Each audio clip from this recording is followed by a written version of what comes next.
السلام علیکم ورحمت الله. قدرمنو هیوادوالو، په دې هیله چې ښه یاستئ. لکه څرنګه چې تاسو ته پته ده، په کونړ ولایت کې دغه لوی ناورین چې رامنځته شوی او ډېری هیوادوال شهیدان شوي دي، همدارنګه زخمیان شوي دي. همدارنګه د دغې لپاره موږ کوشش کړی دی چې هغه اصلي مستحقو اړمنو کورنیو ته د تېرو ورځو په څېر باندې نن یو ځلې بیا 200 کورنیو ته د هغوی چپړې، جامې او لوپټې ورسوو. موږ هڅه کوو چې هغه سیمو ته ولاړ شو چې هلته څوک نه دي تللي، کمې مرستې شوي دي یا هېڅ مرستې نه دي شوي.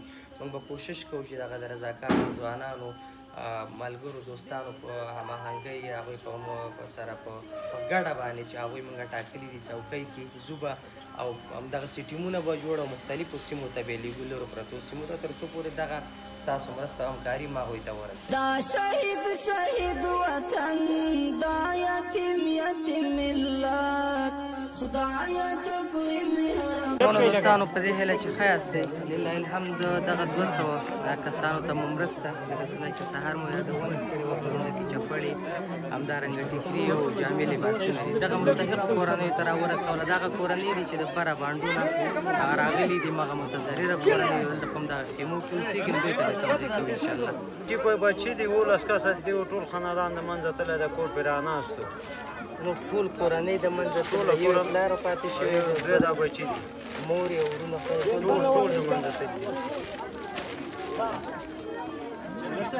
یتیم ملت، خدایه ته کوی مهربان شي، ته یې وساتې عزت.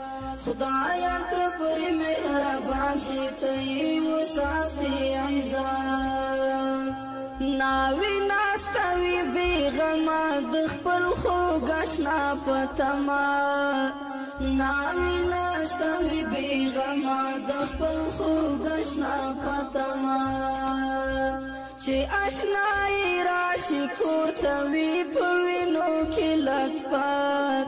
خدایه ته کوی مهربان شي، ته یې وساتې عزت.